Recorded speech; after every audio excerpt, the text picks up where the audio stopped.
Nick, tell me when we're ready.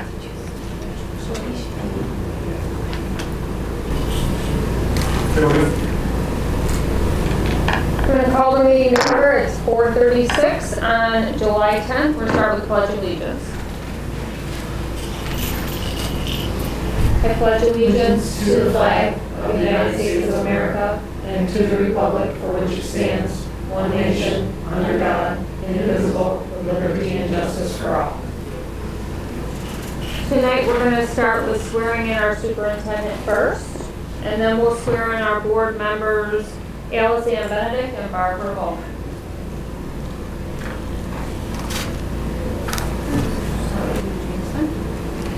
I, Jason Smith. I, Jason Smith. Do solemnly swear. Do solemnly swear. That I will support the Constitution of the United States. That I will support the Constitution of the United States. And the Constitution of the State of New York. And the Constitution of the State of New York. And that I will faithfully discharge the duties of.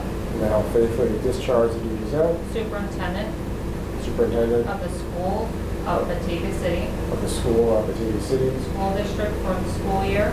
School District for the school year. 2023-24. 2023-24. According to the best of my ability. According to the best of my ability.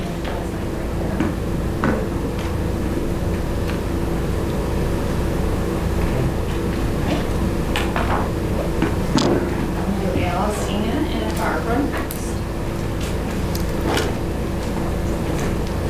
I, Alice Ann Benedict. I, Alice Ann Benedict, Do solemnly swear. do solemnly swear That I will support the Constitution of the United States. that I will support the Constitution of the United States And the Constitution of the State of New York. and the Constitution of the State of New York, And that I will faithfully discharge the duties of and that I will faithfully discharge the duties of member of the Board of Education member of the Board of Education of the Batavia City School District of the Batavia City School District from July 1st, 2023 from July 1st, 2023 through June 30th, 2026, through June 30th, 2026, according to the best of my ability. according to the best of my ability. Sign right here.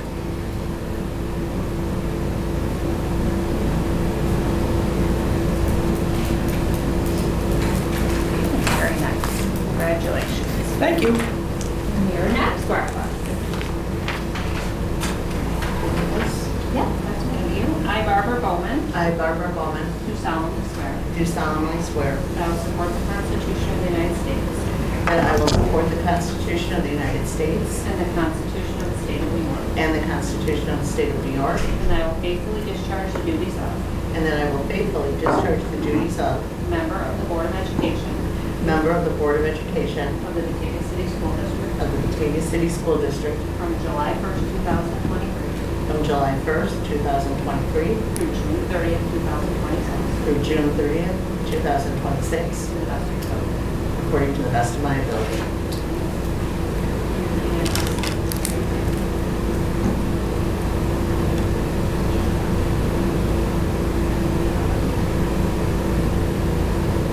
Nice, congratulations. Thank you.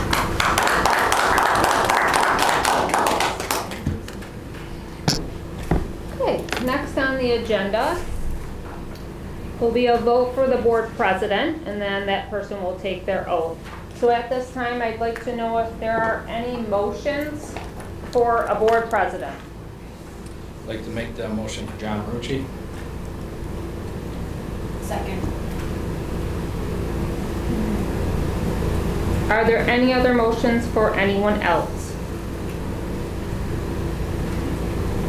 All in favor of John Marucci as board president? Aye. Any opposed?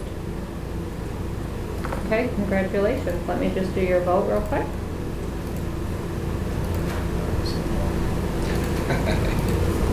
I wasn't. I figured why not? They just- All right, let's do your oath next.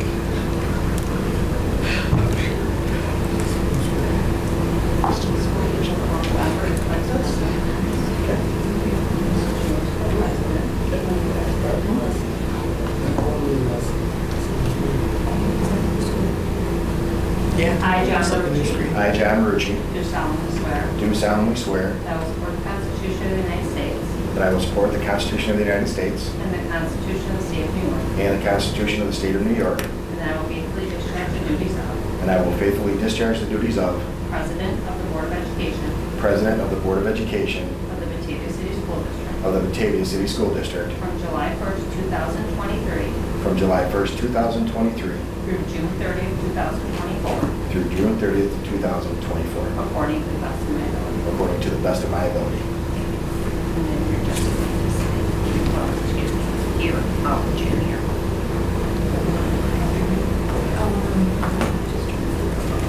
Whoever does vice president, you're going to leave that some different sign here, so I'll keep that open. Also needs to sign on more spots. I'm just going to sign it right here.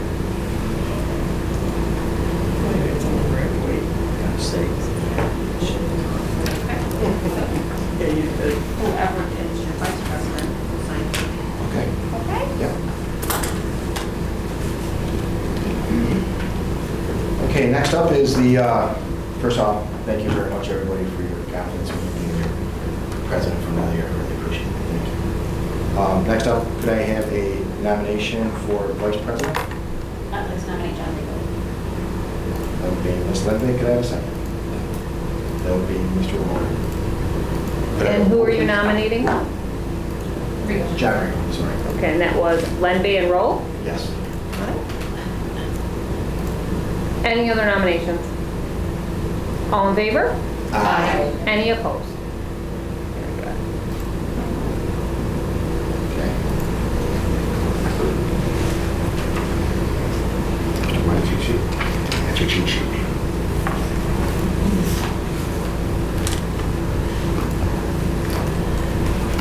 Repeat after me, please, sir. I, John Riegel, I, John Riegel, do solemnly swear do solemnly swear that I will support the Constitution of the United States that I will support the Constitution of the United States and the Constitution of the State of New York, and the Constitution of the State of New York, and that I will faithfully discharge the duties of and I will faithfully discharge the duties of Vice President of the Board of Education, the Batavia City School District, Vice President of the Board of Education of the Batavia City School District from July 1st, 2023 through June 30th, 2024. from July 1st, 2023 through June 30th, 2024.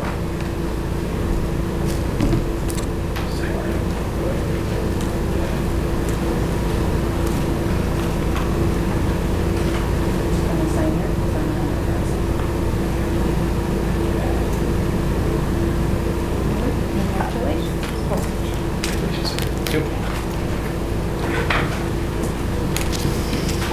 Okay. And next up on the agenda is a call for executive session. We will return to public session after our executive meeting. The executive session is to consider an appeal pursuant to Section 3214 of the Education Law. Could I please have a motion to enter into executive session, please? Ms. Bowman, could I have a second? Second. Ms. Benedict? All in All in favor? favor? Aye. Any opposed? We are in executive session.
Sorry. You guys need to take a seat. That was her. Yeah, no, you have to stay here forever.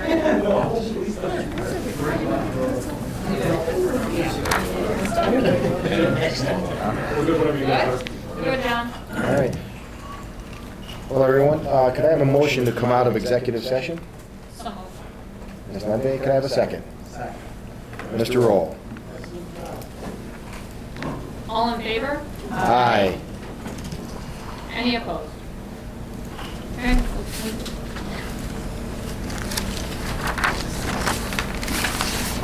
Okay, next I would need a motion to affirm, reverse, modify the superintendent's decision regarding discipline of the student. Should I go with the affirm? Somebody has to make a motion. Could I have a motion, please, for one of the? I'll make a motion to affirm the superintendent's decision regarding discipline of a student. Ms. Benedict, could I have a second, please? Second.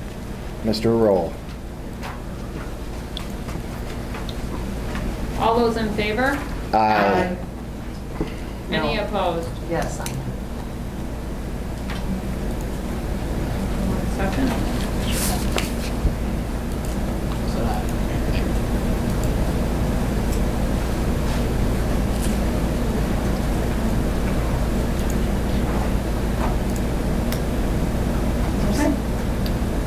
Next, I need a motion to authorize the board president to communicate the board's decision to the students' parents. Could I have a motion, please? So moved. Ms. Benedict, could I have a second? Ms. Anderson?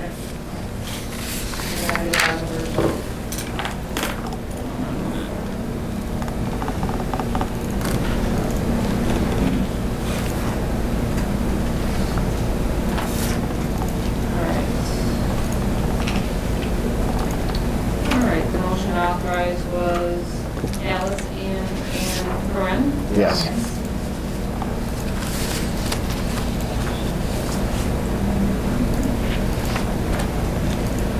All in favor? Aye. Any opposed?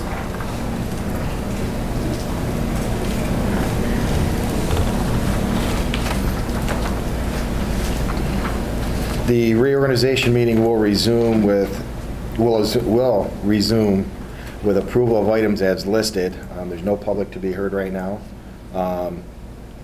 Motion to approve the grouping of annual appointments, bond authorization, designations, and authorizations as consensus items K through N.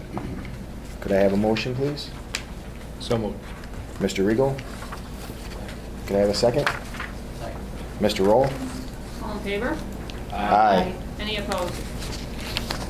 Okay. Through all this stuff.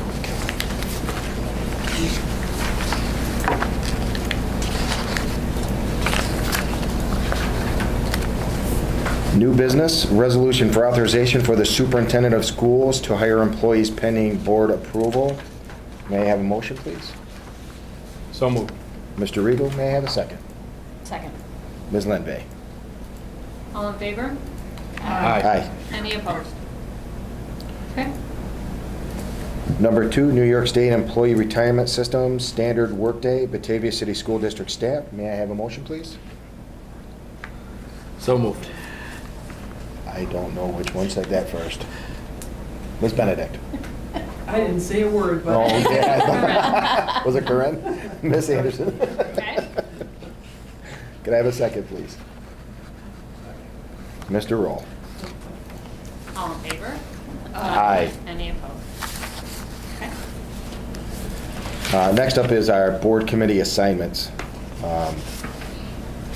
So what we've listed for you, if you don't mind, John, is we've listed the past assignments, 22, 23, for the different committee assignments. We listed the building assignment, which is item 4. I think at this point, what Brittany are looking for is some conversation. You want to look at modifying these, adjusting these, what's your preference, we keep them the same. It's really, it's your decisions. Change. Is there anybody that would like to be off the committee that they're currently on? Let's put it that way. Alice Ann? No, I already committed to the audit committee, Oh, Scott. okay. Sorry. I knew you were on the audit committee. I didn't know if you Agreed. wanted to deal with Scott anymore. or not, Oh, so. of course. The policy committee works well for me, interest and timing. It's a perfect fit. The policy one? The policy works well. Okay, and you're on the Schedule C also? You're good with that too, Barb? Yes. Okay. Is everybody else okay with everything that they have? So we'll keep everything the same? Same. Okay. Then building assignments. We have myself and Mrs. Anderson at the high school.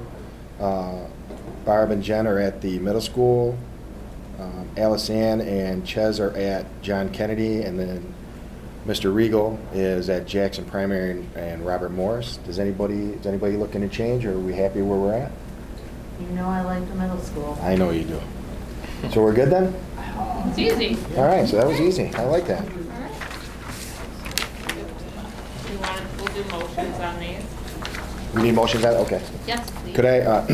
Could I have a motion to approve the assignments that we had last year and just move them into this year? Could I have a motion, please? So moved. Ms. Linde, could I have a second? Second. Ms. Bowman? All in favor? Aye. Any opposed? Okay. We've already done the building. Okay, so I need a motion to adjourn this particular meeting. Am I correct, Jason? Yes. Could I have a motion to adjourn this meeting now? So moved. Mr. Regal, could I have a second? Mr. Roll? All in favor? Aye. Any opposed? Okay, it is 6:32. You're all set? All right, now we're going to have a public hearing in regards to a transfer of $120,000 from the district's repair reserve fund to the district's general fund to pay for the Batavia Middle School emergency replacement of 2 water boilers and award of contract related thereto. Mr. Rosansky. All right, thank you very much. The funding from this will be coming from the repair reserve. And the purpose of the repair reserve is to pay for cost of repairs that do not recur annually for capital improvements and/or equipment. The middle school domestic hot water heater, as mentioned, we're looking to replace that. We have 2 domestic hot water heaters back in December of '22. The maintenance staff noticed they were having a difficult time keeping both hot water tanks operating, and they investigated the situation. They determined that one of the tanks had failed and it needed to be replaced, and the second tank was starting to fail. So the domestic hot water provides hot water throughout the whole middle school, including the kitchen and EV shower areas. The 2 tanks allow for redundancy in case there's a failure of one. And if you recall, last summer, we had a problem here at the high school, a similar situation where one failed, and we needed to act in an emergency situation and get the funding so we could open school. So what is being presented tonight is similar. We're not quite in that emergency situation well, we are, because we need to make sure we have redundancy and operating tanks, otherwise we will not be able to open school at the middle school. So the second tank is at its end of its useful life, and so we need to replace both tanks in order to open school. The proposed new tanks will be more cost-effective and efficient compared to the current system. In addition,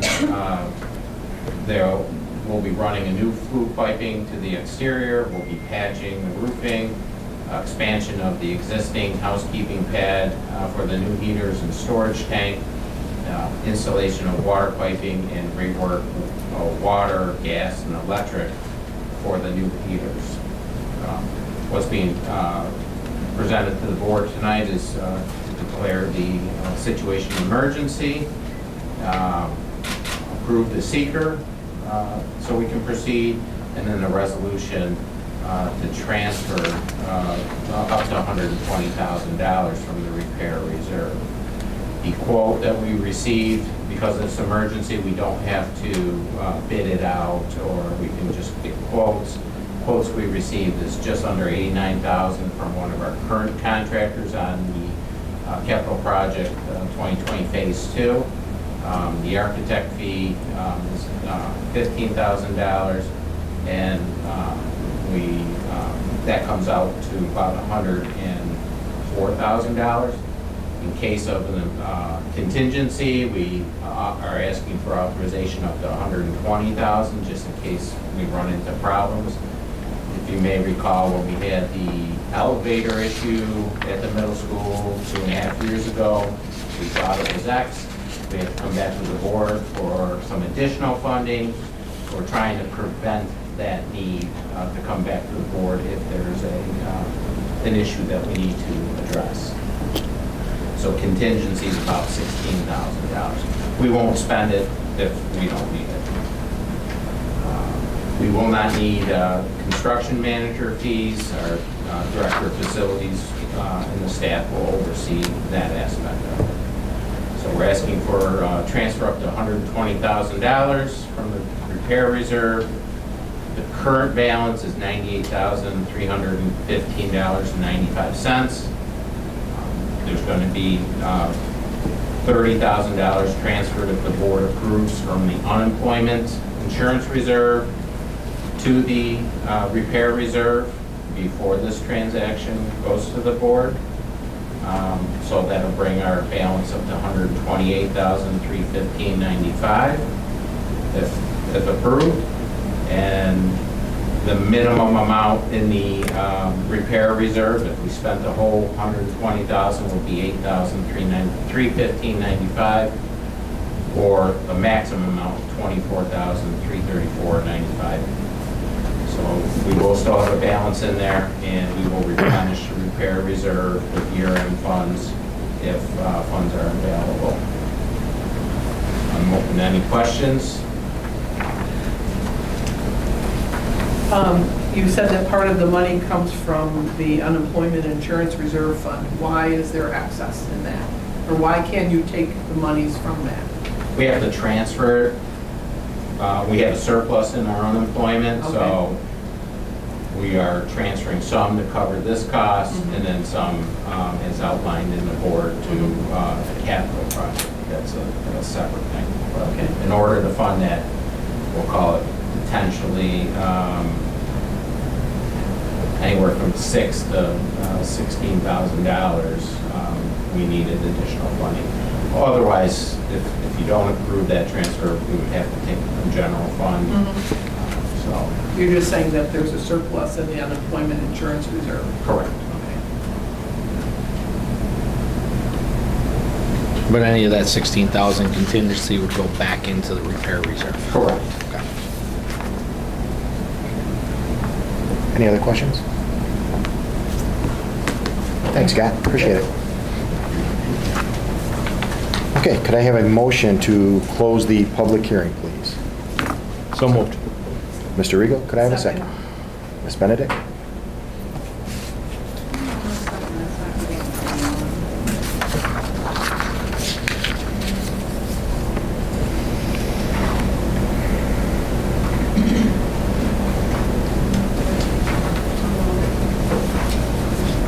Rigo and who? Ms. Benedict? All in favor? Aye. Any opposed? Okay. Next up is the presentation for our new capital project proposal. Presenters will be Mr. Smith, Campus Construction, CPL, and Municipal Solutions. Okay. Good evening. I want to welcome the team we have. We have a team represented from Campus Construction, the company, has been working with this for the past few years. Brian Trott from Clark Patterson Lee, our architects. Corey Hunsinger from Clark Patterson Lee. And Maggie Algalero from Municipal Solutions, our financial advisor. They've been part of our team, at least since I've been here since January. We meet once a month, usually the second Tuesday. for hours sometimes, but we get a lot done. And John Regal and John Marucci have been involved in that process as well. So I'm going to begin just by putting some context. Nick, can I handle this from here? Or do you have to do it? Okay, perfect. So just in terms of a timeline, one of the first acronyms of the CIP Capital Improvement Project, just in terms of context for the board, every 5 years, the state requires us to engage in what's called a building condition survey. That's done by our architects in the past. And that really drives what you're going to see here tonight. Also, as part of that process, we have our construction management team led by Nick from Campus Construction. One of my first job responsibilities when I first came was to work with John and Johnny on hiring the new architect. I'm very pleased to have Brian Trott and his team here from Clark Patterson Lee. I've mentioned our building and ground group that meets once a month. We've received input from our district team, from our principals. We have looked at scope of work studies. We've looked at our aid. So Maggie's going to talk through the state aid process. The timeline is for you to just hear this out here in its first draft. Have a formal vote from you in October to move ahead with the project. What we're asking you to do here tonight is just to move ahead with the environmental impact. And then ultimately, this will conclude with a public vote on December 14th, authorizing us to move ahead with the project. So that's pretty much the scope of it as to where we are. I just encapsulated 18 months worth of work in 5 minutes, but that's essentially what happened. So I'm going to let Brian and his team talk about the working into school, and Nick and his team will talk about the actual construction process. We'll talk about the grading reassignment, and then the end process. Maggie will walk us through the financial piece. So, Brian, thank you. Thank you. Nice to see everybody and meet everybody this evening. So our tasks as the incoming architects were to take the building condition survey and the 5-year plan, work with campus and the team, and really distill down the list of needs down to what were the most critical needs in the district and help define what the next project would be. So what we're going to present for you here tonight are those critical needs. So we're going to start at the high school. And the needs are going to be outlined there. So gender neutral toilet rooms. Hang on here. Move it up. There we go. There we go. Gender neutral toilet rooms. This will help us comply with the state education department guidelines to have these toilet rooms, as well as their board policy to have those. So we'll get those into the high school. We're going to do some moisture and structural repairs in the gymnasium. In Gym A, provide new backstop motors and hoists and paint the gymnasium, so really facelift that and make it easier for those backstops to go up and down for different events in the gymnasium. The boiler system needs to be replaced. It's just reached the end of its useful life, so it's about 20 years old, and just the efficiency isn't the highest. There is 7 boilers there, so there's a lot of work there to be done in the boiler room. The fire alarm has also reached the end of its useful life. Hard to get parts for these panels, and it just needs to be replaced. It's a life safety item. The next is the blue light notification system. So the blue lights are installed at the entrances to the buildings, and God forbid if there's an event where the building needs to be shut down, that the blue lights come on and no one will enter the building accidentally if there's something going on inside the building.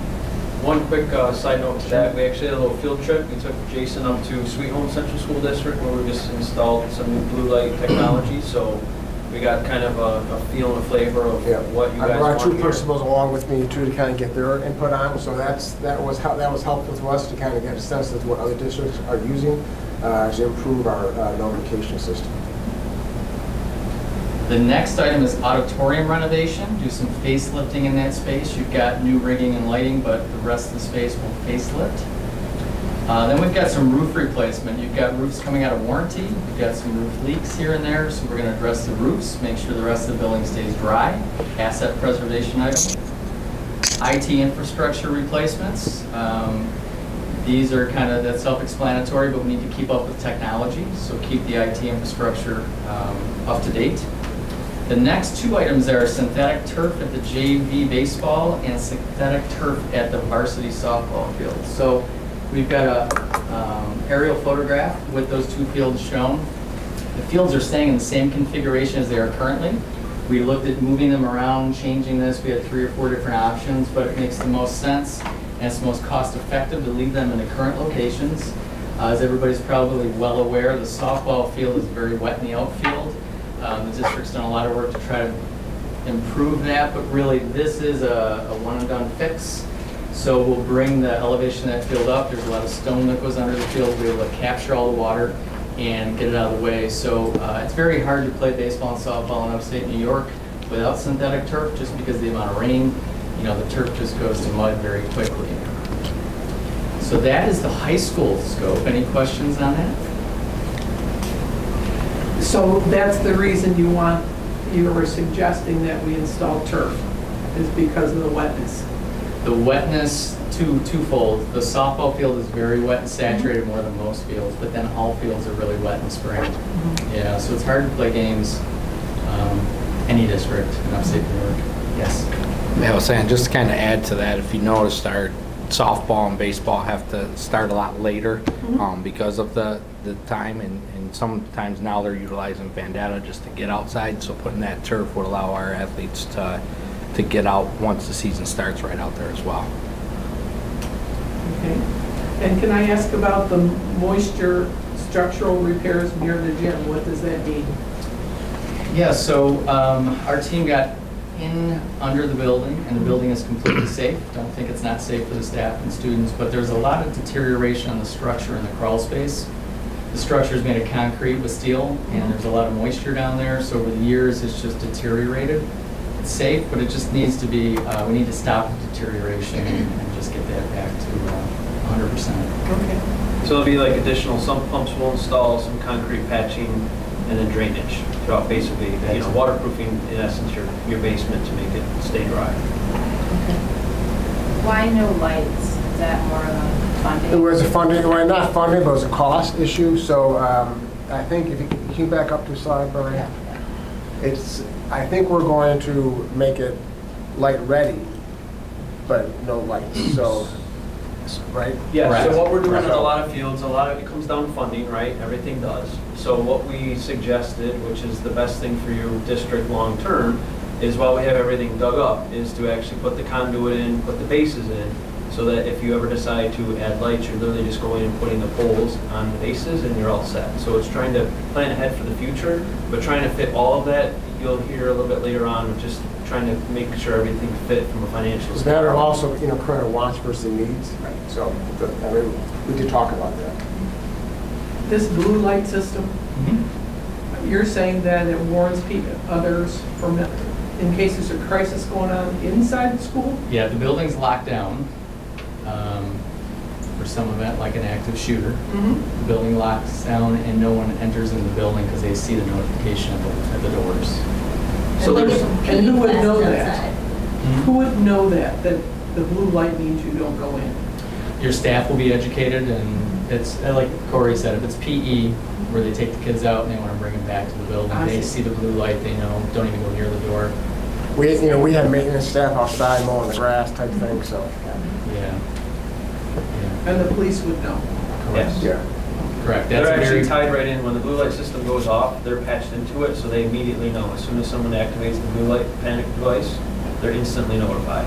And there's many, many layers or costs of, you can be kind of your lower level and your extreme high level. So that's why we decided to take select individuals up kind of on a field trip to kind of show you all the different, options.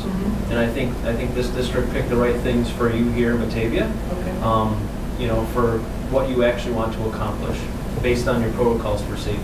We've also had conversations with the police department as well on some of these topics. We're working with them as we speak on a couple other projects. So they've been part of this overall process as well. And the roof replacement, didn't we just have part of our roof That's a blown good off? question. Just part of it. Just part of it. Just part of it, yeah. This is the rest part of we it. didn't fix. So I'll guarantee you, we're not replacing the roof that just blew off. It's all the rest of the roof sections. yeah. Well, That's a great question. Yeah. We're not going to do it again. Yeah, there was only one wing that blew off, and then we Yeah. replaced kind of in the emergency there. So this would be the other surrounding areas. There is other parts of the roof that have been done in past, but we're basically hitting all the sections, as Brian said, that are out of warranty. And there'll be, that roof replacement will be the same as what we just repaired? Same- there Same will- material? Well, look the same or react the same? Yes. Okay, Yeah, it will. It will. okay. And then in 25 years, that roof will get done 2 years earlier than the ones we're doing now. Yeah, well, I won't be here, will you be here? Probably not. Okay. Oops, I'm sorry. Any clicks? That's all right. Before I get into middle school, just want to give some context here. The middle school was really the focus of our conversations. It's 100 years old. It needs some attention. So we had all kinds of conversations, and I think Nick has the cost there. It's how much it would cost to like totally redo the whole middle school. It's a lot of money. So we had those conversations. We had conversations about putting grades 7 and 8 elsewhere. We ultimately settled on keeping the middle school as is, at least structurally, and then doing a really good job of fixing the school itself. So Brian and his team has more information on that. But what is your overall cost if we were to like? It was like $100 million plus that would have. And we just scoped that out to like redo the whole thing. The whole thing in one shot, and what was determined, you do that, you really only have a project at the middle school, right? And successful projects are trying to do as much as you can for your community, your students, et cetera, at all your buildings is the best way to do it. So at that time, it was decided, let's figure out what we can do, accomplish district-wide, but also hit major items that are in need at the middle school. And you'll see that as we are on the middle school right now, actually, so. We are, yeah. So really we came up with 5 options and landed on this option. So this scope of work will include interior renovations, not of just the corridors, but also some instructional spaces to create some breakout spaces so our specialty education programs can have a space to work and not be in corridors and whatnot. You'll see a lot of repeating themes throughout all these building descriptions that we go through. So general neutral toilet rooms, again, making sure that we're meeting the state education department requirements. Auditorium, some minor auditorium replacements, a safety railing, sound and lighting over there. Again, fire alarm replacement, boiler, blue light replacement, replacing the gym divider, the solid divider partition with a curtain to allow for greater flexibility and use of that space. The partition is getting hard to open and close. Again, some foundation repairs, making sure that we're taking care of your existing infrastructure. IT improvements again, another common theme. The modified softball backstop replacement, and then parking lot improvements. This is not increasing the amount of parking over that facility, it's just repairing and replacing what you currently have in place. Questions about middle school? So is a curtain actually as good as a retractable door? I mean, it sounds, for lack of a better term, flimsy to me, between two parts of the gym. Right. It does provide greater flexibility to be able to roll that up and get it out of the way. Also for teachers to go back and forth between the two PE spaces, monitor one another. It's easier to go through as opposed to the swing door that's inside the molded partition. Provides greater flexibility. It's a more robust, it's not like a, Yeah, drop it's not cloth like per se, it's a pretty robust fabric material that, okay. Balls can hit and it'll bounce off type thing. Okay. Yeah, it's not one of those just, Similar to Drop what like the cloth curtains. YMCA has. yeah, the motorized Yeah, where it comes down, rolls. separates. A lot of districts now are actually going to curtains because they're finding, They need to find a different name than a curtain. Yeah, it's not at all, it's not a shower.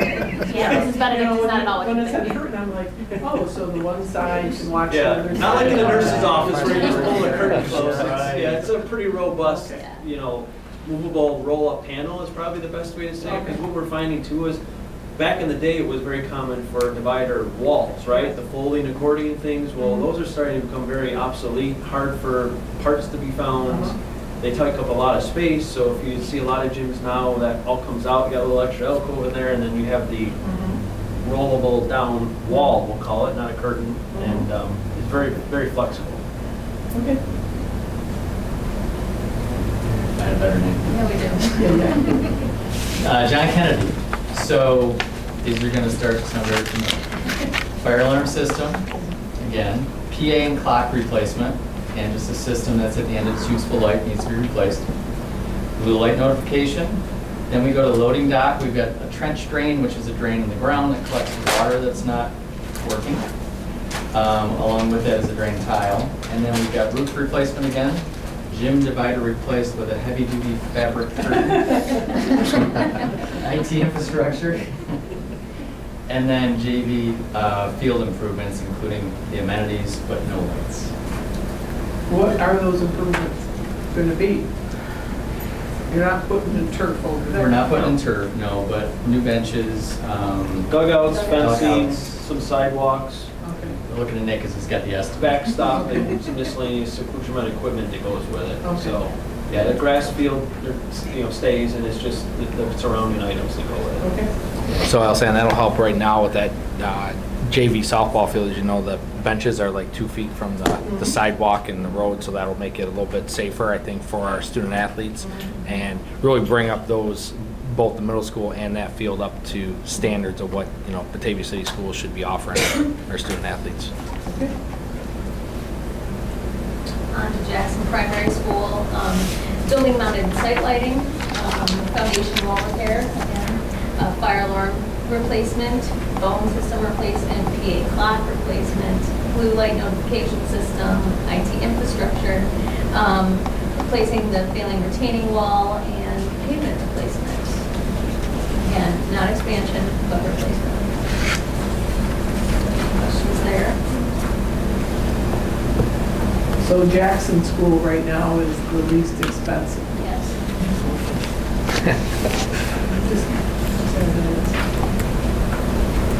Then we're on to the big one here, Robert Morris, right? This building's been recommissioned as a school. We got an SED number for it. We've got the UPK kids over there now. Turning this into really, I'm gonna go forward one. Yeah. Into an early childhood center, right? Taking the space that we have, we've space programmed and made sure all the rooms fit in here, the right number of rooms per grade. We've worked through your regional associate, which is special education. We submitted to the state education department to make sure they don't have any issues. So we've done all the homework to make sure everything fits in this building. And then the real task, so we don't need any new space, I guess is what that means. So then the task is bringing the building up to current standards. So what we're going to do at Robert Morris, excuse me, is add toilet rooms in the UPK and kindergarten rooms that don't have them. Replace some casework, the sinks and the cubbies in the existing classrooms that are just tired.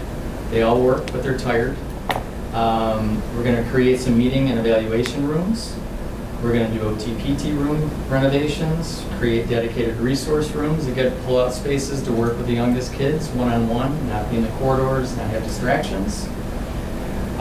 Dedicated teacher lunch workrooms with restrooms. The gymnasium needs quite a bit of work. That space is definitely, we've gotten our money's worth out of. It needs a lot of work. Then we've got some masonry repairs. The canopy needs a little bit of work. And then we're on to some more of the typical stuff. The fire alarm replacement, PA clock replacement, blue light notification, install a new exit door at the south end of the gym. There's a retaining wall issue there. Easier to put a new door in than to replace the retaining wall. We're going to correct the exiting issue out of the gym. Again, it's safe right now, but needs to be addressed. Roof replacement. Here we've got some mechanical unit replacements to bring them up to code. And then some partial flooring replacement, IT infrastructure, and then playground improvements to put in equipment that's sized for the smallest kids. So we don't want to take the playground out that's there because it's used by the community, but we need some smaller equipment for the youngest kids. Is there any roof in this district that doesn't need to be replaced? No. No. And you know what? In most districts, there's a roof coming out of warranty because they're done in different vintages, different times, partials, fulls, so there's always a roof that needs to be done. Yeah, but in 25 years, these will all go again. They will. Yeah, But that's in true. some regards, you've done it right here, because as Brian said, a lot of districts, like they're doing one roof from one project to the next roof. Here, if you've noticed, everything's gonna be continuity as far as your roofs, your PAs, your blue lights. That's the right way to do it, so that you have the same systems throughout your district. Whether it's on the roof, whether it's the PA, whether it's the IT infrastructures, the clocks. That makes it the easiest for maintenance as well as fixing and everything, instead of having all these different things. Makes it a lot more complicated. But doesn't that also make it when it all goes, it all goes? It does. Yes. It But that's what the warranties are there for, et cetera, too, right? As long as, you've done a great job of keeping up with all those, that's why they've lasted the way they have. But you have a good point. Because they all come out of warranty, right? You start to get some leaks in those vintage Right. roofs. We want to address all the roofs before they start leaking. But essentially, you're replacing everything or fixing everything all at one time, as opposed to being staggered. We're not doing the complete roof at any of the buildings, none of the buildings. So they're partial roof replacements, but anything that's coming out of warranty, we're going to address. Now, I'm assuming that we have security space in every building. Where security has an office? Yes, we do. Where is it at Robert Morris in the new plan? So a little bit of the floor plan, and again, these are all preliminary. Yep. We've done a test fit, how it fits there. What we need to do is, after the project passes, go into user group meetings and meet with the users and determine we got everything in the right location. We'll work through leadership to make sure they approve all the requests, but right now, on the first floor, we've got all the classroom spaces for all the grades. We've got the gymnasium, the multi-purpose room remains the way it is. That's a tremendous asset with the stage and everything you've got there. And then as we go to the second floor, we've got the specials. Those don't fit right now on the first floor. So we've got art, music, look at my screen, a little easier. A psychologist, IT services, teacher center, security could go up here. We got a couple nutritional spaces. We'll find a spot for them. You've got our word. They need to be on the first floor. Yeah. Then that's what we'll do. We'll get them on the first floor. We still have retained the, Because that's where our kids are. yeah, we've got 2 spaces for the community schools that are still retained on the first floor that, we don't need a lot of space for security, so we'll find the right spot for them. They're on We the haven't first floor, I mean, they're on the put- first floor now, there's a designated space for them now. But that, Allison, they're on the first floor now. Yeah. Yeah, this is all very schematic. We know everything fits. We've got room. So now it's just, is everything in the right spot? And then we've got the basement as well, the lower level, which has the cafeteria in it, and office space, teacher's break room. So we've got, some more of the teacher functions down there. Again, are these in the right spots? We need to move things around. So, Okay. yeah, we'll go through and do all that. That's the fun part. We like meeting with users and making sure we get it right. They would know best. Yeah. Any other questions on Robert Morris?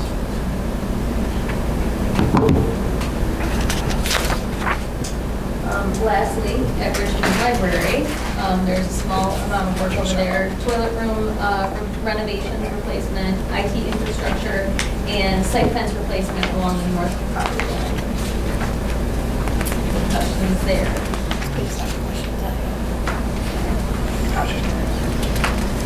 Before we go any further, I'm sorry, I just wanted to also mention that Scott Wazansky has been involved in this process as well. And also Chad Bliss is here. Chad's the new director of facilities. He's jumped right in, so I want to acknowledge and recognize them too. Right. Yeah, so the next slide really shows the grade configuration. This is the option, option A that we've called, there's scenario A. Scenario A. So I'll speak to this. So, as I mentioned before, a lot of the conversations, most of the conversations centered around the middle school.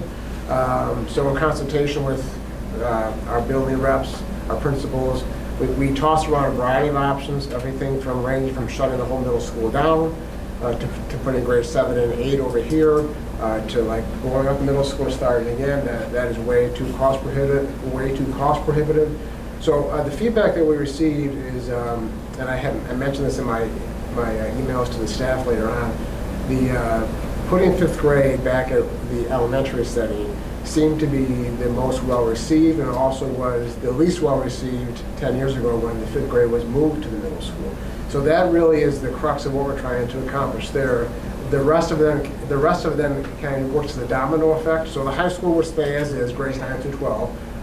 We really want to capitalize on the early childhood incentives and the grants. Molly's been working hard on that, and make Robert Morris to the far right an early childhood center, and really make that a special place where families can come and register and enroll, and really focus on preschool, pre-K, and K. And then from there, Jackson would house grades 1 and 2. JK would house grades 3 through 5. So 5th grade would be back at John Kennedy. Middle school would be what I call a true middle school, grades 6 through 8. and then the high school will stay as is. Partially the reason for this is to get fifth grade out. It makes sense instructionally, but it also gives us a time and a space to really do a good job fixing up the middle school in terms of its structure. We'll ease some of the traffic concerns, and I think really fifth grade belongs in an elementary setting. So there's some practical reasons why we came up with that model, and there's some instructional reasons as well. John and John were part of that. Principals were part of that process. So that really is a timeline. What I want to make very known right now, this is not going to happen in September. So it's not going to happen probably next September. So we have time to hear different comments, but that's the model that we came up with. Again, this is not going to happen this fall. So there's instructional reasons and there's practical reasons as to why that's there. Anything that I missed on that? John or John? You need to say that again, Jason. It's not going to happen this fall. It's in my letter, it's boldface, it's italicized, it's underlined, it's there. Okay. Yes. So I think I asked, was there any feedback? Anything on that? Good? Yeah. All right. Good. Are we up for discussion on that? Almost. I want to come get to the finance. Quickly clear. Yeah. If you just hold your thoughts and Okay. get to the finances. Absolutely. If you don't mind. Let's go to the finances. All right, so the next piece is, after all this work and many, many renditions of the estimates, et cetera, conceptually-wise, this is what the total proposed capital project value would look like. So you can see the splits here between the high school, about 16.9 million, the middle school at 9.7, JK at 6.8, Jackson 1.7, Robert Morris 9.5, and then Richmond Memorial 184,000, which brings the total conceptual cost for the proposed referendum at $45,060,486. And within that high school number of 60 million does include the synthetic turf. So even though it's not in the high school, it's part of the high school. The high school also has not been touched in a number of years as well, at least 20 years. So part of that is, some of that is the turf out back. The rest of it, the high school hasn't really been touched. So it looks like we're doing more at the high school, and we are technically, but again, part of it is the I think we all assumed that the 16 million had turf. Yeah, I want to make sure. You may all assume that, but we make sure we get that out there. Okay, so with a total referendum size of 45,060,486,000, I'm going to speak to how that project will be funded. Before we get into the specific numbers, I wanted to just review some of the goals that we were hoping to achieve when developing the project. So the first, which might be obvious, is to maximize the state aid and minimize the local contribution that the district would need to put into the project. Any project that any district undertakes across the state will not be fully covered by state aid. There's always going to be a local share, but the goal here is to try to minimize that to the extent possible while undertaking the scope of work that is a priority to the district. Okay. And one of the key ways that we're able to meet that goal is by developing a timeline that provides both time to fund the capital reserves, which will be utilized to meet the district's local share contribution to the project, as well as to take advantage of available maximum cost allowances, or MCAs. These MCAs are essentially a cap on the amount of project costs that the state will be willing to provide aid on at each individual school building over a rolling 5-year period. So each building will have its own set of MCAs. One is for construction, so that's anything that you're physically doing within the 4 walls of the building and anything attached to the outside of the building. And then there's a set of MCAs for incidental costs as well as site costs. So your incidental costs would be any of the fees that go to support the construction itself. So our related fees, the surveys, testing, legal fees, anything of that nature. Those are incidental costs to the project, and they're funded under a separate cost, separate from construction. Now, along with those incidental costs, we also have to factor. Just touch the screen. We also have to factor in any site work that you are undertaking. That falls under that site and incidental MCA. So when we're talking about the turf or any of the other improvements at JK, any of the sidewalks, the playgrounds, things like that, those are going to fall under a cost allowance that's separate from the construction inside of the building. Yay. Yeah, now the rub with that is that that incidental and site cost allowance is always lower than your construction cost allowance. So when we're talking about projects that do have, you know, athletic fields and are a little heavier on the site side of things, that's where we need to start to, you know, push and pull with the scope of work that's being included. So, you know, your question about why aren't we putting lights up, you know, that was one of the deciding factors, and that is just what's available within those cost allowances. You know, it's not to say that if you are undertaking a project that has costs that do exceed those MCAs, that you can't do that work. It's just at that point, the state stops providing aid on those dollars, and so that does fall 100% on the district locally to fund. Okay, so we try to stay within those MCAs to the extent possible while, you know, still undertaking the work that is a priority to the district. The other thing I should mention is that some of your buildings, anything that doesn't have an actual classroom space inside of it, doesn't generate an MCA, so it doesn't generate state aid. So when we're talking about the work at the library, because you don't have classroom space at the library, that building actually isn't aid eligible. But again, you know, it doesn't mean we can't do work there. It's just the state isn't willing to participate in the cost sharing. You're responsible for picking up those costs. Okay? And then third, we had discussions and determined that it was the district's desire to size the project in such a way that it would allow you to stay within your constitutional debt limit. Every school district, every municipality within the state has a debt limit. In the case of the small city school districts, you are able to put up a project that would exceed that debt limit if you wanted, but there are some additional hurdles that you would need to cross if you wanted to do that. So you have to get 60% voter approval rather than just a simple majority voter approval. You also have to submit applications to the state comptroller's office as well as the Board of Regents to seek their permission to exceed the debt limit.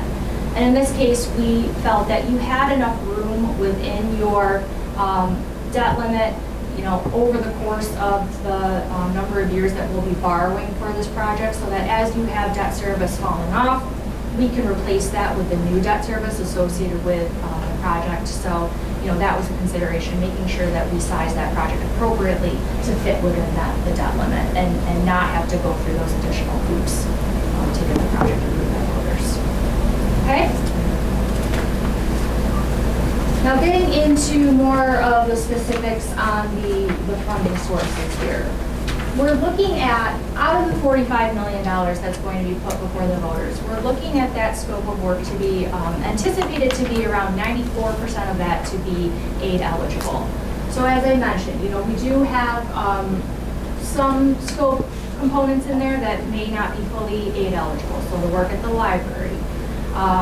There's some extensive work at Robert Morris that we were talking about, and because a lot of that work there is some of the site work there, and we've got the incidentals to consider. We do have a slight overage on the cost versus the available maximum cost allowances there.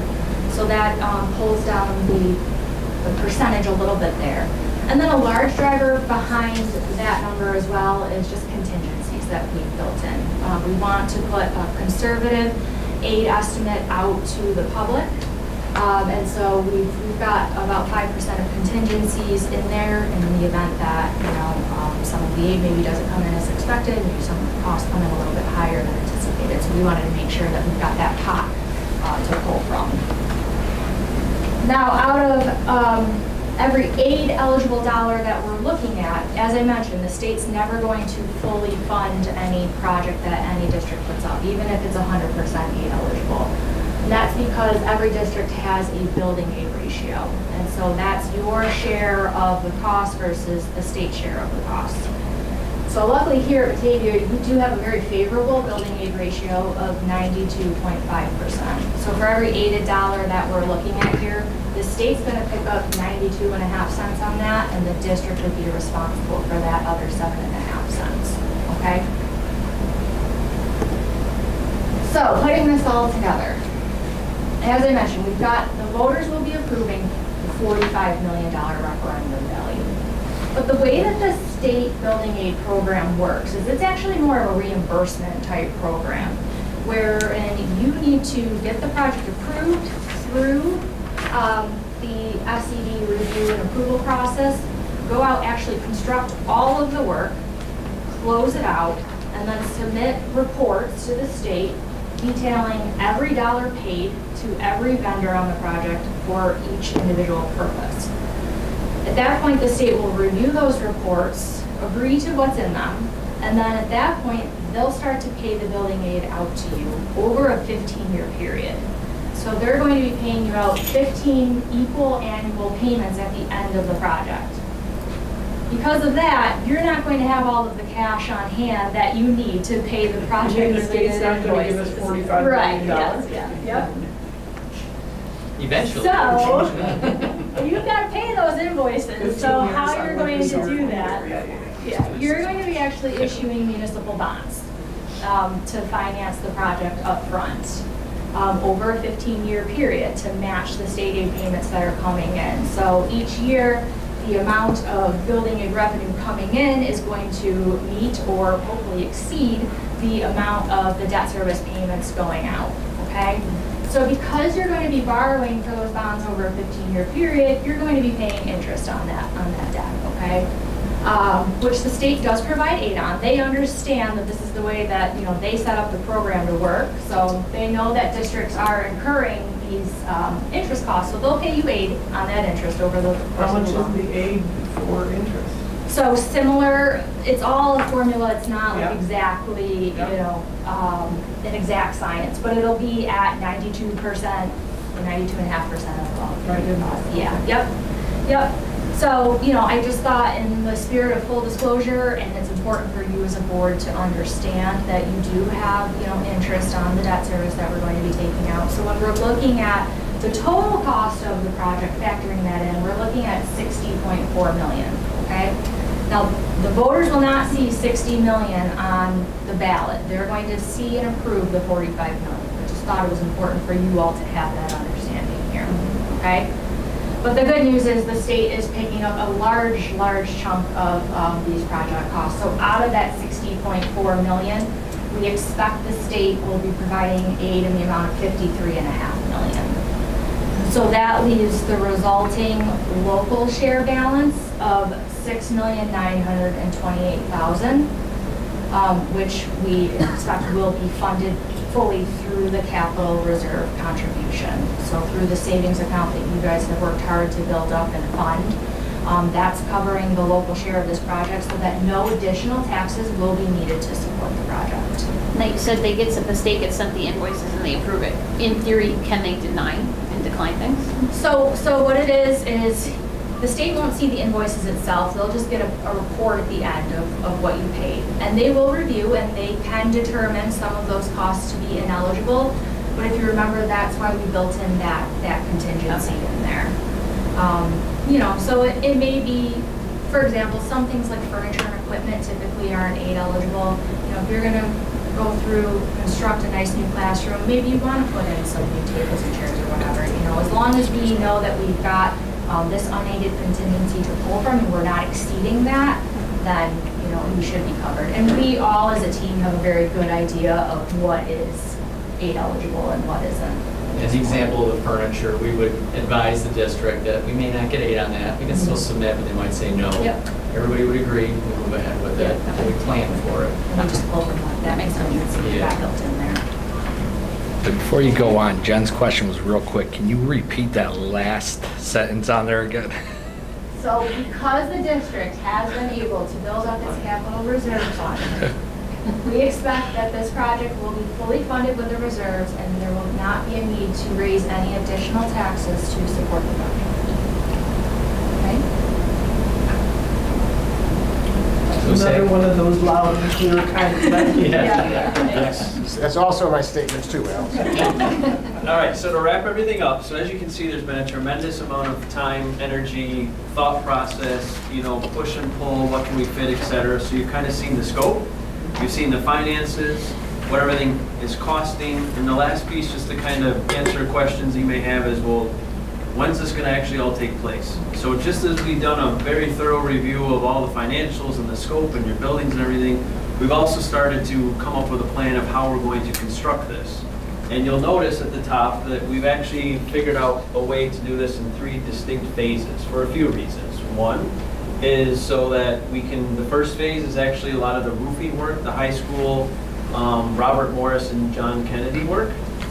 Phase 2 would actually be all of the Robert Morris internal work along with the rest of the buildings that you can see. And we did that in a phased approach. One is we can get roofs designed quickly, we can get them through SED approval process, and then get the roofs right on the roof. You want to really start from the top and work your way in, right? The next piece is the grade configuration piece. So we started studying like, all right, we really need to get Robert Morris done first, which is actually pretty unique in the fact that we can go in that building now the way it is, segregate what is in that building, but renovate the rest of the building throughout the year, which is somewhat uncommon traditionally. Usually we have to wait for summers, etc. So we can get that done, so then we can start freeing up and moving the classes over to Robert Morris, freeing up the space in all the other buildings, and start distinctively working our way around the district and finishing out the projects in that fashion. So you'll see kind of the tentative dates that are outlined on here. It's important to note here on the left that there's distinct phases of each phase, if that makes sense. So first is you have the design phase. We need CPL to put the pencils to paper, get the bid documents ready. Once they have that, then we have to send it down to the state education department. They have to review it. That's a bit of a lengthy process right now. So you can see it's usually about 6 months right now they're tracking, to be conservative. Once they give the final blessing that we like your drawings, everything's good, then we can go out and put it out on the street for you to bid, get contractor participation, and then we actually can start construction. So you'll see the first phase construction would start in the spring of 25, end in the summer of 26, and so on and so forth. Next phase will be fall of 25, summer of 27, and then ultimately wrap everything up at the end of 27. So for those that have been part of the last capital project that we're just finishing up the phases now, if you remember when you actually voted, capital projects do take time to actually get them completed. You guys have done the right thing here, starting to plan early, so that as the last project construction is wrapping up, you'll start to see, the next project, what is being proposed now to take place and to continue to maintain and upgrade your facilities. Okay? So with that, that's pretty much our presentation tonight, and I think we'll open it up to any questions that you may have. That would be me. Okay. One thing, well, there's many things, but with Robert Morris, so you're looking at the community schools, which right now is not segregated off from the general public. So at any point in time, you can leave the community school portion and go into the general school. Is there a way to go around that Yeah. from a safety standpoint? Yes, we are going to put a set of doors here and provide security so that when you come into the community schools, while the school's in session, you can't get into the rest of the building. The main entrance will be up at the corner where it used to be for the students and parents. Okay. Also, so we are opening Robert Morris back up. Right now, you're now looking at a transition from Robert Morris to Jackson to JK to the middle school to the high school. So Molly, this is more towards you. Have we looked at the impact of what that does to kids as opposed to, we haven't had a neighborhood school in many years, but at that point you're looking at 2 transitions as opposed to 4. And if our test scores are showing that the impact is in the transition years, do we want to add another transition into these young kids? That is definitely a question that we would want to make sure we've thoroughly investigated. The principals are really helpful with the transition. And, I don't know what the best answer is. We would want to make sure. Because not only test I scores, think- but like psychologists and social workers aspect as well. I think one point to that, how we have it set up now, Jen, with having all the grade instructionals together, it allows with that strategic plan of how we're doing it, of them working together, communicating. Just, 2 months ago, we had the presentation on how the instructors in each grade are sharing what's working in one.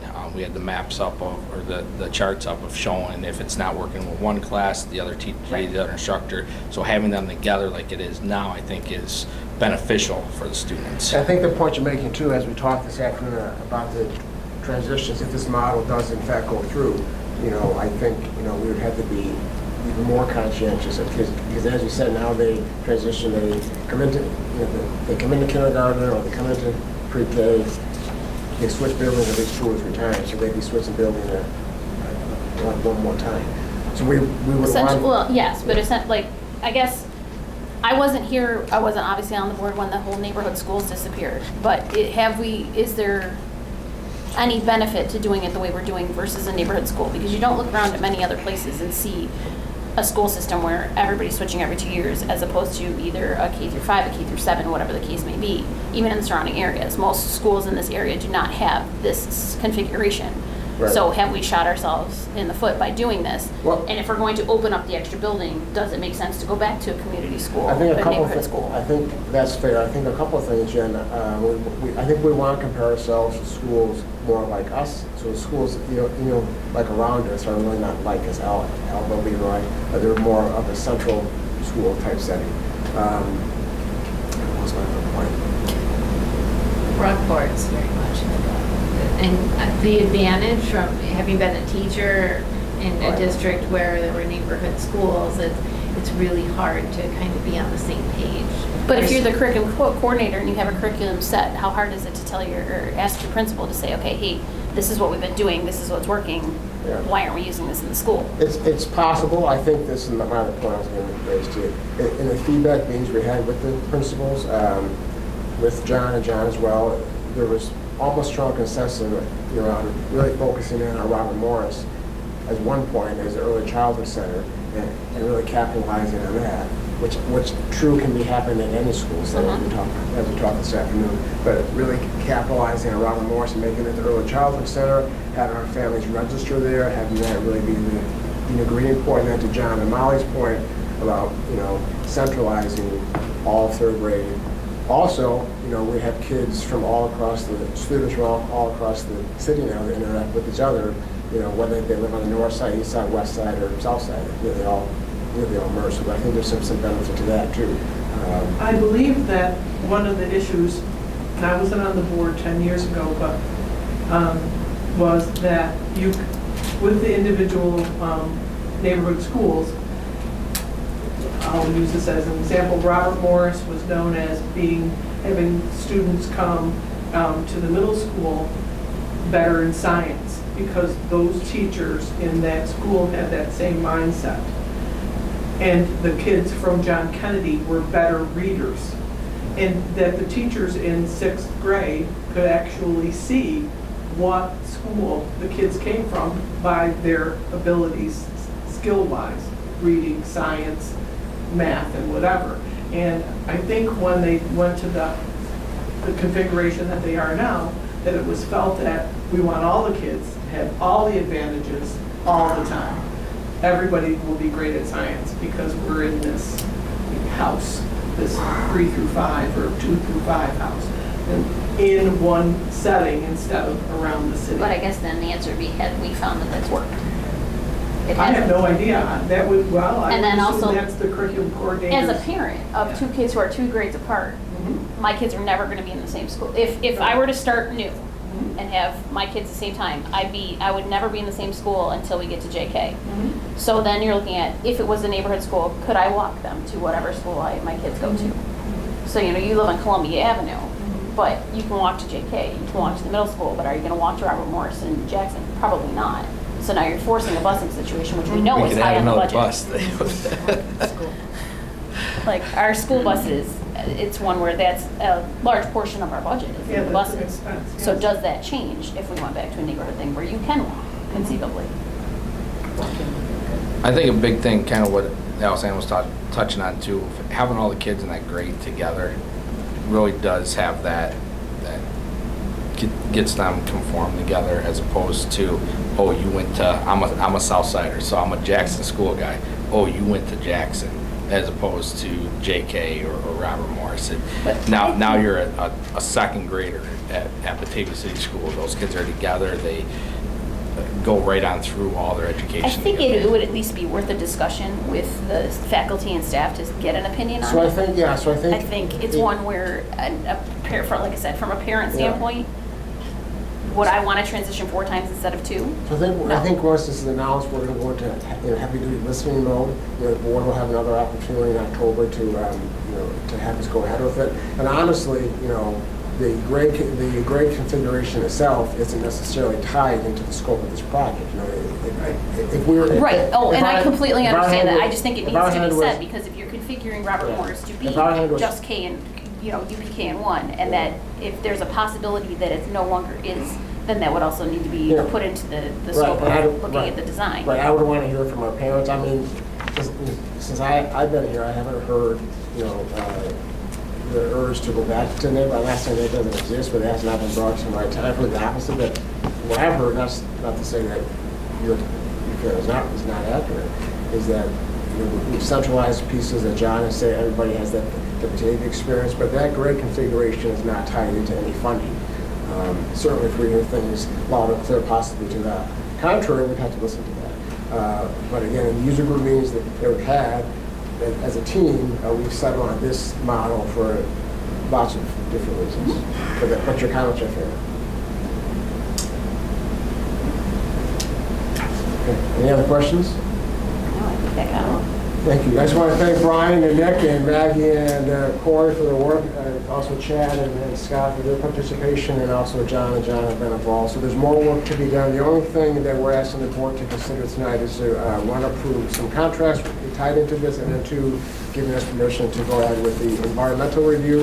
We hope to come back to you in October with more information. Our parents will be notified of this in about an hour or so. An email is going to go out to them explaining this with both and underline this is not going to happen in the fall, along with some other information. And the zero Well, how tax is it going to be impact. 0 impact? Zero tax impact, yes. So thank you, team. Great job. Thank you, guys. Thanks, guys.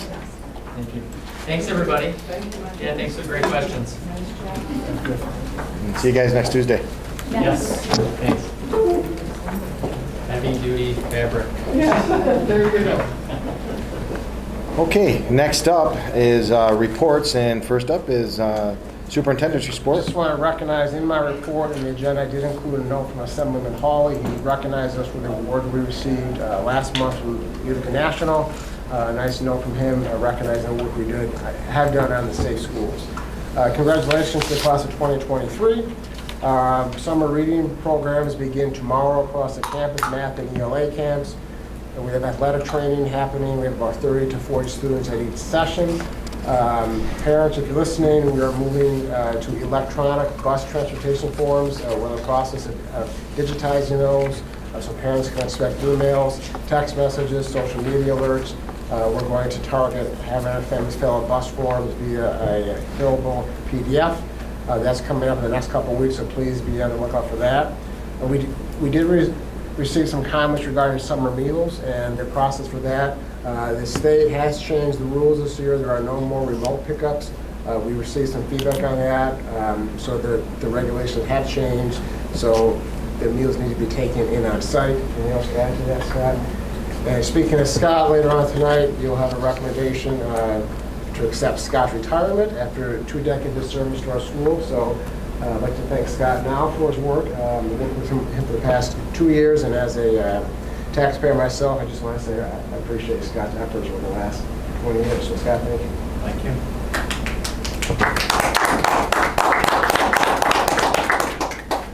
And that's all I have, John. Thank you. Okay, thank you, Jason. All right, next up, consent groups. I need a motion to approve the grouping of consensus items F through M. Can I have a motion, please? So moved. Mr. Regal, can I have a second? Second. Ms. Lenve? All in favor? Aye. Any opposed? Okay. Okay, now, old business. Approve the revised 23-24 school calendar, professional learning day in May revised from 5/28/24 to 5/10/24. So we just moved the late arrival date to earlier in the year, to earlier in May rather, as opposed to the end of May. That usually butts up against the U.S. history exam the following day, so we want our kids in session for the whole time. So that's just a simple change that will be shared out when the calendar is publicized. Can I have a motion, please? So moved. We'll get Mr. Roll as the first and Ms. Benedict as the second. Second. All in favor? Aye. Any opposed? Second, resolution to finance the energy performance contract with Bank of America Public Capital Corp. Any discussion on that? Could I have a motion, please? So moved. Ms. Lenbe, could I have a second? Second. Mr. Regal. All in favor? Aye. Any opposed? Now we're on the new business. I just need a motion for all new items. Number one, approval of the resolution authorizing transfer monies from the Unemployment Insurance Reserve Fund to the 2017 Building Capital Reserve Fund. I believe that's what Scott was talking about earlier. Part of it, yes. Yeah. Could I have So a moved. Ms. Benedict, could I have a second? Second. Mr. Regal. All in favor? Aye. Any opposed? Okay. Next, I'm going to need a motion to approve the resolution authorizing the transfer of monies from the Unemployment Insurance Reserve Fund to the Repair Reserve Fund. And that's the second part of it. Second part, right. So moved. Mr. Regal, could I have a second? Second. Ms. Benedict? All in favor? Aye. Any opposed? Okay. Next up, resolution seeker type 2 action and ordinary contingent expense as an emergency project for Batavia Middle School to replace 2 water heaters with a transfer of $120,000 in repair reserve funds. Could I have a motion, please? Mr. Roll, could I have a second? Second. Ms. Lenbe? All in favor? Aye. Any opposed?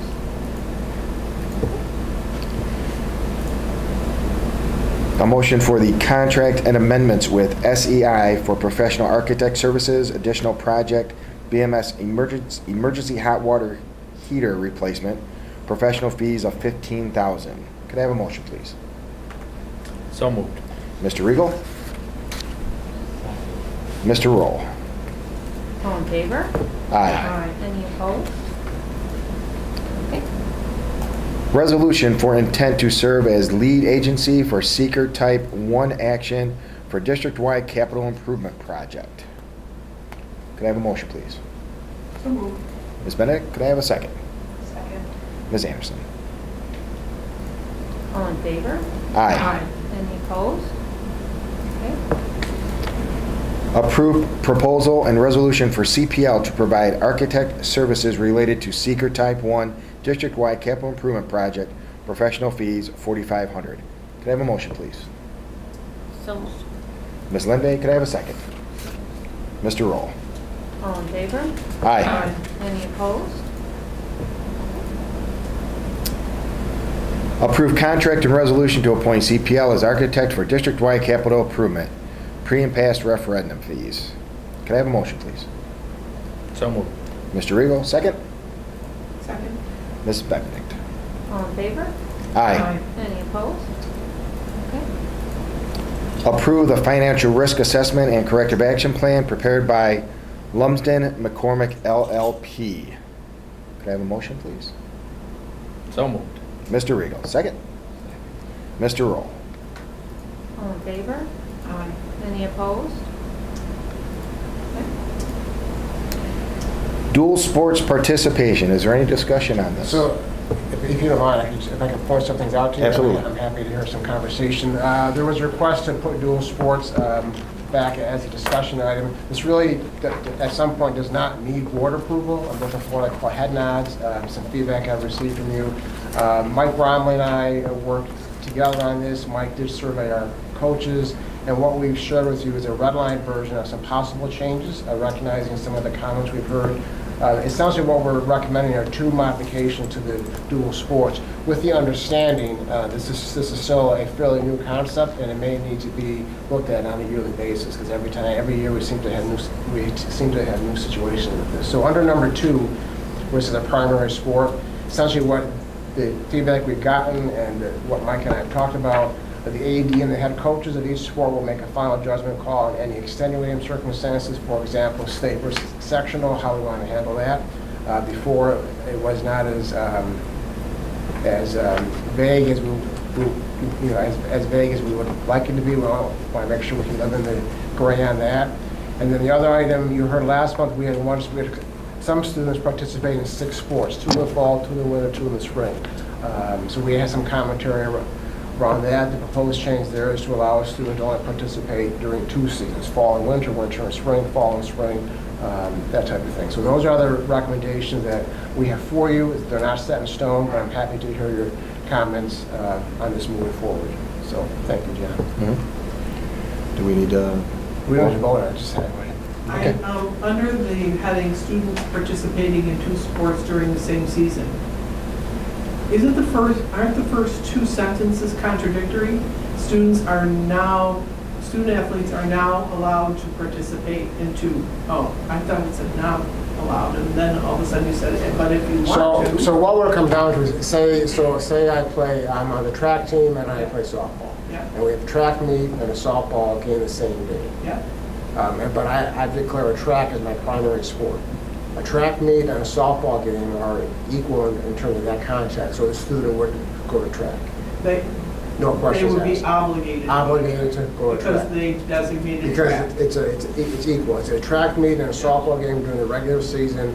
They're not one is more important than the other. Right. Where it got complicated is we have a state qualifier, we have a state tournament, a sectional match. That's where it kind of got complicated, and it has gotten complicated as to what.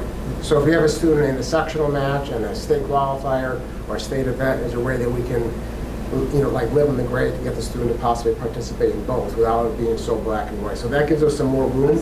We consult with that, with the coaches, so it's not a decision that would be made in isolation. Whereas before, it kind of like, to some degree, kind of boxed us in. You would want to have a student ideally be able to participate in both, but this gives us some room to manage it perhaps a bit better. I guess with that being said, will that dictate to, you said track and softball, so I'll just use that analogy. Sure. What if in the regular season for the softball game, this game is deemed important to where we make sectionals or? Yeah, I think that wouldn't, in my mind, that even though it may be a more important game in the sense of that, in terms of how it looks in the season, it's not a sectional game. It may be like more of a high stakes game, but I won't want to get into that because honestly, you can make the argument every game is high stakes, right? Yeah. So every game is high stakes, but where it may get complicated is a sectional versus state or any combination. So I would say, respectfully, no, that wouldn't fit. So you're using the primary wording to be regular season, and when it's post-regular season, then it's the coaches and the AD can decide. If there's truly a conflict, yeah. Do you want this as a vote, Jason, or no? It hasn't been before. I'm looking just to kind of get some feedback because it's going to come up. I mean, what we could do is if the board's, if you're okay with this, or if you're not, you can give me some feedback now or later. We could finalize it in August, but it wouldn't need a vote. But I would like some support around it. If you're okay with this model, if you want to look at something else, or say, Jason, go back to the drawing board. But we did talk with our coaches too. Why'd you limit it to 2 seasons? We think it's a lot. Some of the feedback I heard from some of you having students do 6 sports. Some students can handle it, but we thought that six sports could consider to be a lot on a child, every student.